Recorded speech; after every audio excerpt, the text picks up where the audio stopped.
ফিলিস্তিনের অবরুদ্ধ গাজার সাথে ইসরায়েলের যুদ্ধবিরতি চুক্তির শর্তে বন্দি বিনিময়ের বিষয়ে ইসরায়েলের প্রধানমন্ত্রী বেনিয়ামিন নেতানিয়াহু বলেছেন, চলতি সপ্তাহে আরও 6 জিম্মিকে মুক্তি দেবে ফিলিস্তিনের সশস্ত্র গোষ্ঠী হামাস।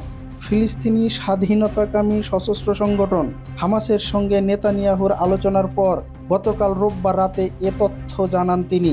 গতকাল রোববার ২৬ জানুয়ারি ইসরায়েলের প্রধানমন্ত্রীর কার্যালয় থেকে এক বিবৃতিতে বলা হয়, হামাসের কাছে থাকা উল্লিখিত 6 জিম্মির মধ্যে 3 জনকে মুক্তি দেওয়া হবে আগামী বৃহস্পতিবার, আর বাকি 3 জনকে মুক্তি দেওয়া হবে আগামী শনিবার।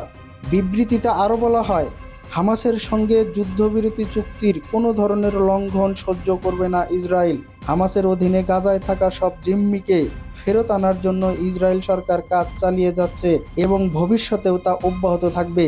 এদিকে বাস্তুচ্যুত ফিলিস্তিনিদের আজ সোমবার উত্তর গাজায় ফেরার অনুমতি দেবে বলে এক বিবৃতিতে উল্লেখ করেন নেতানিয়াহু।